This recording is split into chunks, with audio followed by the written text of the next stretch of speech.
22 अप्रैल को जम्मू कश्मीर के पहलगाम में जो आतंकवादियों के द्वारा सैलानियों को बर्बरतापूर्वक मौत के घाट उतारा गया है, उसको लेकर पूरे देश में के लोगों में आक्रोश व्याप्त है। लोग तरह तरह से उसको अब जो है व्यक्त कर रहे हैं।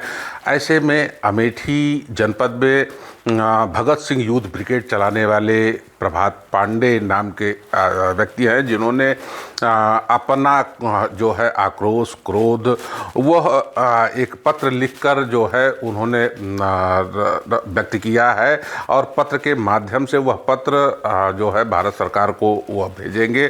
पत्र मेरे हाथ में है, मैं ये दिखाना चाहूँगा कि ये वही पत्र है। इसको सबसे बड़ी बात यह है कि इसको इन्होंने अपने खून से लिखा है और वो हमारे साथ हैं, उनसे हम बात करेंगे, उनको उससे जानेंगे। लेकिन पत्र में लिखा क्या है ये हम आपको सबसे पहले पढ़कर सुनाना चाहेंगे कि पहलगाम, ऐ मजहबी दरिंदों, तुम्हारी दरिंदगी कभी नहीं भूलेंगे और ना ही माफ़ करेंगे।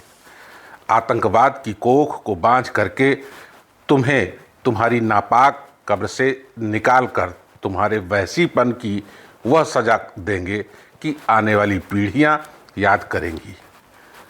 विश्व के महानतम लोकतंत्र के मंदिर में बैठे हुए भारत के भाग्य विधाता माननीयों से निवेदन है कि इस मुद्दे पर वोट व तुष्टीकरण की राजनीति ना करें, वरना आने वाले समय में होने वाली रक्त रंजित क्रांति के जिम्मेदार आप होंगे और इतिहास आपको कभी माफ़ नहीं करेगा।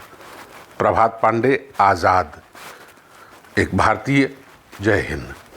तो यह पत्र जो है वो उन्होंने अपने खून से लिखा है। कहीं ना कहीं उनकी भावनाएं, जैसे पूरे देश में लोगों की भावनाएं जो है आहत हुई है, सब तकलीफ़ में है। सब ये चाहते हैं कि जो इस तरह से आतंकवादी घटनाओं को अंजाम दिया है उनके साथ भी वही उससे भी बुरा असर किया जाए, तभी यह बदला पूरा होगा। लोग बदले की आग में एक तरह से जल रहे हैं, वह हर कीमत पर बदला चाहते हैं और उसके लिए वो हर तरह से तैयार भी हैं, या कहीं ना कहीं उसी को जो है ये दिखा रहा है। जो पत्र है खून से लिखा गया है। प्रभात पांडे जी भी हमारे साथ हैं, उनसे हम जानेंगे कि जो है यह पत्र उन्होंने क्यों लिखा है। पांडे जी, आपने एक पत्र लिखा है जी। पत्र इस तरह से लिखने की नौबत क्यों आई? क्या आपने सोचकर यह पत्र लिखा है? देखिए, ये हमारे रक्त से लिखा हुआ पत्र है और ये परिस्थितियां हमारे दिलों और दिमाग पर ऐसी बनी, ऐसी घटना देश में घटी कि पूरा देश इस घटना से हतप्रभ हो गया, आश्चर्यचकित हो गया कि इतिहास में देश को आज़ाद हुए इतने साल हुए तो लोकतंत्र में धर्म पूछ करके किसी की हत्या हो जाए, ऐसा आज तक कभी नहीं हुआ था। इस कारण हमारी ये भावना थी कि हमारे जो भाग्य विधाता भारत, विश्व के महानतम लोकतंत्र का मंदिर, जहाँ पर 144 करोड़ की आबादी का प्रतिनिधित्व करने वाले हमारे देश के भाग्य विधाता हैं, कहीं वो सो तो नहीं रहे हैं, कहीं उनके वहां पर बैठे होते हुए इतनी बड़ी घटना हो गई, इसके लिए जिम्मेदार कौन है? और हम सिर्फ इतना चाहते हैं कि जो ये घटना घटी है इसका प्रत्युत्तर दमदार होना चाहिए। विपक्ष और सत्ता पक्ष, हम दोनों से ये अपेक्षा रखते हैं कि इस पर कोई तुष्टीकरण की बात ना हो। सारे दल, देश के नाम पर, राष्ट्र के नाम पर सभी दल, सारी पार्टियां एक होनी चाहिए, क्योंकि जब देश ही नहीं रहेगा तो ना ये पार्टियां रहेंगी, ना हमारी संसद रहेगी।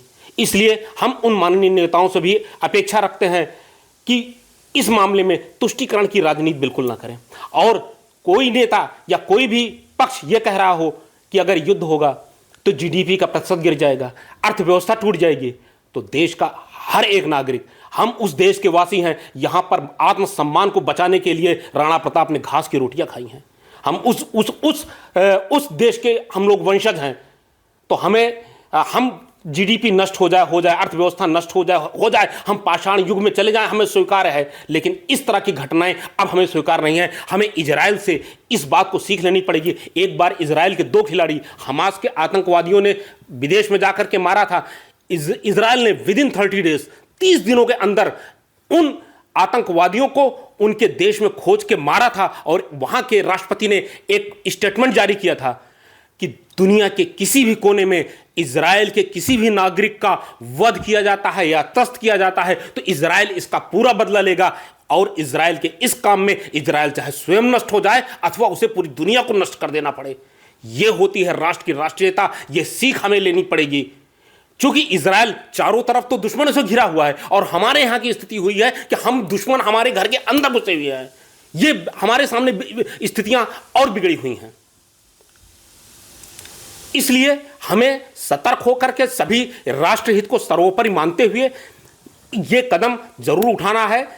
और ये हम माननीय प्रधानमंत्री जी को इस पत्र से अपनी भावनाओं को इसलिए व्यक्त कर रहे हैं कि देश का युवा, देश का नागरिक हर परिस्थिति में आपके साथ, देश के साथ खड़ा हुआ है। इसका दमदार प्रत्युत्तर देना चाहिए। आतंकवाद की कोखबाज हो जाए, ये कभी सपने में ना सोच पावे कि भारत के नागरिक को भारत में ही नहीं, कश्मीर में ही नहीं, दुनिया के किसी कोने में अगर वध और त्रस्त किया जाएगा तो भारत इसका पूरा बदला लेगा। इसका संदेश जाना चाहिए।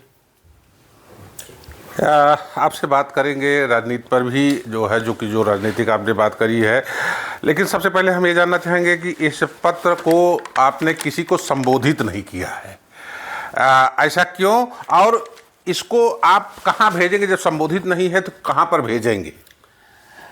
भाई साहब, ये पत्र, इसमें आपको मैं बताऊं कि ये संसद को पत्र लिखा गया है। ये हमारी संसद के प्रधानमंत्री जी को ये पत्र लिखा गया है। चूंकि जब ये पत्र लिखा जा रहा था तो हमारी कोई प्लानिंग नहीं थी, ये इमोशंस में लिखा गया पत्र है। तो इसमें ये चीज बहुत प्लानिंग करके नहीं लिखा गया कि इसमें शब्दों को बहुत देखा गया हो। लेकिन आपको मैं बता दे रहा हूं, ये देश के प्रधानमंत्री को ऐसे ही, हमारे ही नहीं, हमारे संगठन के कई लोग अलग अलग जिलों से पंजीकृत डाक से प्रधानमंत्री जी को संबोधित करके ये पत्र भेज रहे हैं। सिर्फ उसका ये मतलब है कि हम अपने खून तक दे सकते हैं देश के लिए, ये हमारी भावना है।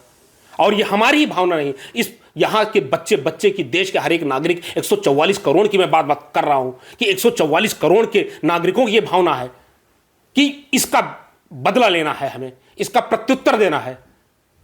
आप कह रहे हैं कि राजनीति नहीं होनी चाहिए, लोगों को आगे आना चाहिए, लेकिन मैं ये देख रहा हूँ कि अभी जो गांधी परिवार के एक तरह से दामाद हैं रॉबर्ट वाड्रा, उन्होंने जो है बयान दिया है कि ये मुसलमानों को भारत में दबाया गया था, कहीं ना कहीं ये उसी का परिणाम है।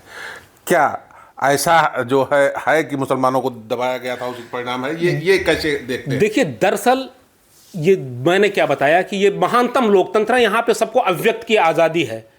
यहां पर कोई किसी का व्यक्तिगत विचार हो जाए, कोई यहां पर पागल हो जाए, यहां पर पागल कुत्ते को भी एकदम आज़ादी है।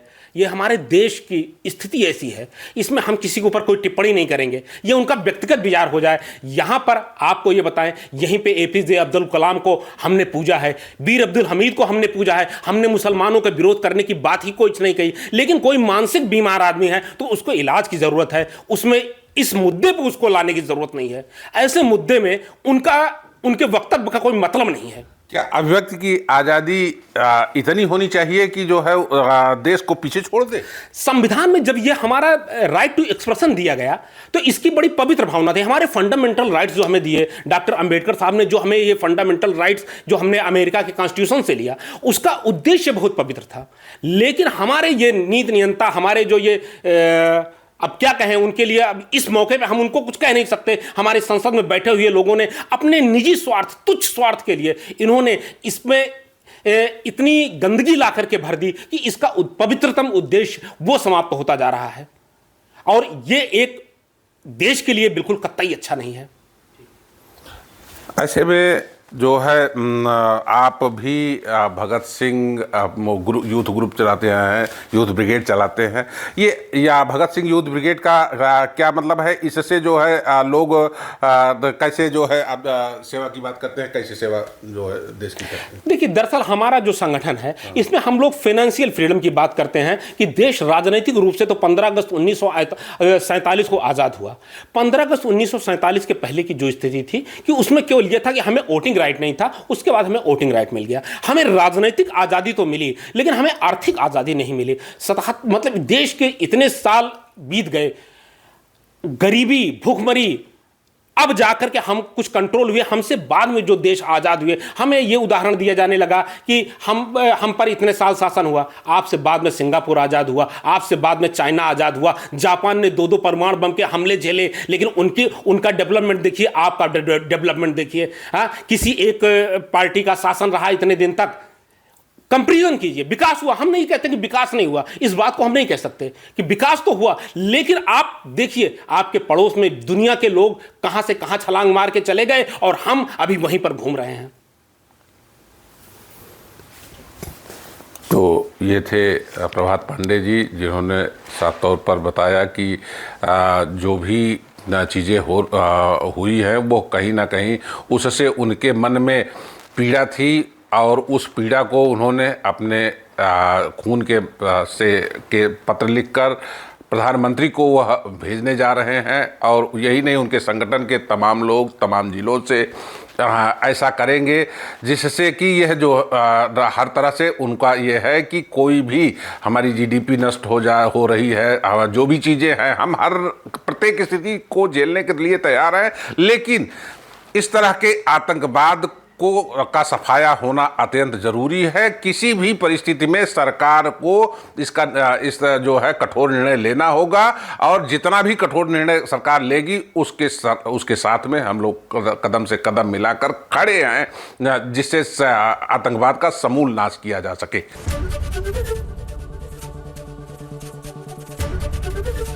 एबीपी गंगा, खबर आपकी, जुबान आपकी।